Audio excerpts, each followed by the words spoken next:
Here we go. Let's do it. Terrell Owens and Donovan McNabb, a dynamic duo like Brock and Chest. Getting ready to roll. Jeremiah Trotter and Kevin Mathis not on the same page. These two get after it. Look at the referee. This is at, what, like 8:25 Eastern time. Who are you throwing a flag on? It really actually was pretty ugly. D'Angelo Hall slams the Eagle helmet. Kevin Mathis and Trotter were ejected before the game started. That would probably have an impact. Both teams really geeked to play this one before the nation on Monday Night Football. To the game itself. First quarter, first possession for the Eagles. McNabb, Terrell Owens, here we go. Drive would stall. David Akers just missed a field goal on the drive later in the first. It's McNabb looking deep for Owens. On the play, he gets picked off by D'Angelo Hall. This guy was a playmaker at Virginia Tech. He was always a threat to take it to the house. He runs it back 35 yards. McNabb shaken up on the play. Chad Lavallee hits him hard. McNabb was hit hard throughout this game. Had to take the pads off. That's got to be scary, but he stretched it out, came back in the game. Later in the first quarter, Michael Vick escapes the rush. If you watch NFL Live, you know him affectionately as Algernon Darius Crumpler. 18 yards for the first. Next play, first and goal, Michael Vick. And if you don't know, now you know. Ball goes up in the air. You got no shot to catch him. It's 7-0 Falcons.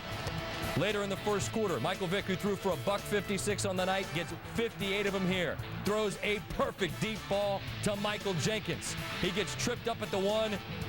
TJ Duckett would pound it in for the score. It was 14-love, Redbirds. Second quarter, McNabb for T.O. again. Threw his way a ton. T.O. 7 grabs for 112 yards. That one went for 16. Same drive.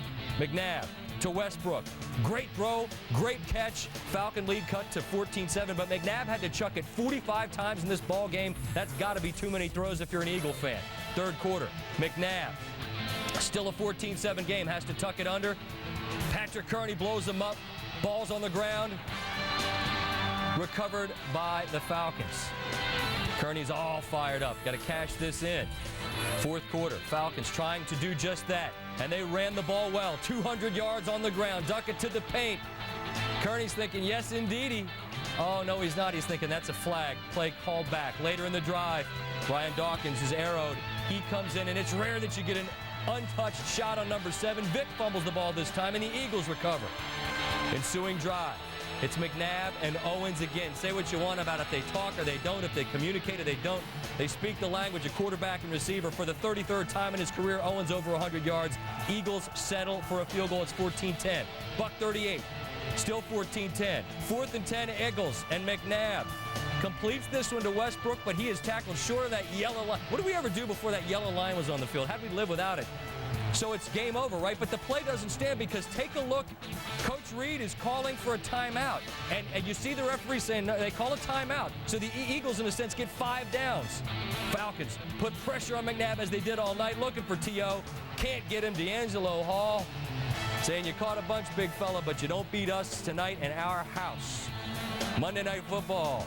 A big win for Coach Moore and his team. They're now 8-1 at home since he's been the coach.